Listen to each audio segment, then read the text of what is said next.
Democratic Party is turning on Joe Biden, but is it even possible to replace him in time for the election?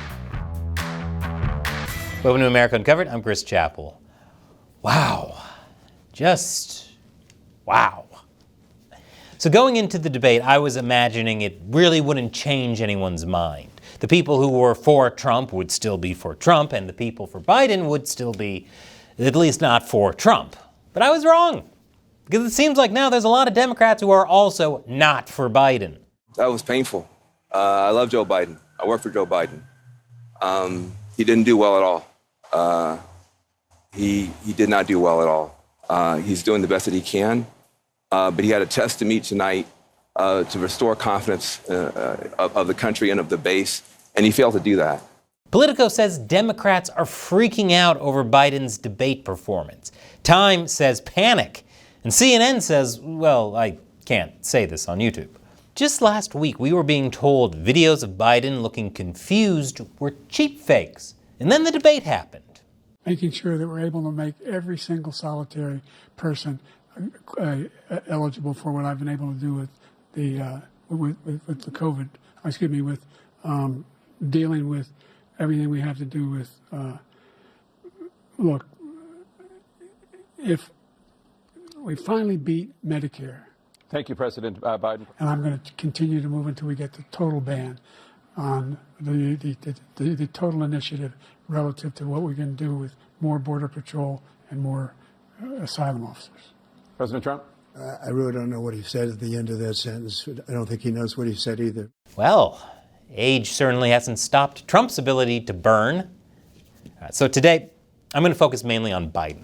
People have already made up their minds on Trump. There's nothing really new to discuss about him as far as the debate goes. What's interesting to me is the sudden call for Biden to step aside. Thomas Friedman says Biden is a good man and a good president, and he must bow out of the race. One lawmaker told the Wall Street Journal, "I'm on my knees praying it's not too late to replace him." Even the New York Times editorial board says Biden should leave the race. Polling after the debate proved what every Democrat fears. Support for Trump shot way up after it. A longtime Democratic campaign advisor speaking to CNBC said, "Biden's got to leave. He's got to get out now, and if he doesn't get out, we're going to get crushed." But the election is only a few months away. Is that even possible? Most states already held their presidential primary. Biden won. And the Democratic rules say that the delegates Biden won should support him at the party's upcoming national convention.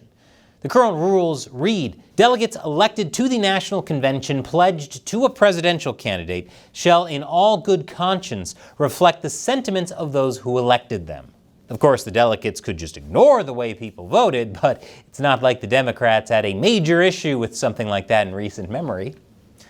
Now, it's possible someone could challenge Biden before then, but the most likely replacement candidates, Vice President Kamala Harris and California Governor Gavin Newsom, have come to Biden's defense. And can I just say, I think Newsom would make a great president. He'd really clean up this country every time China comes to visit.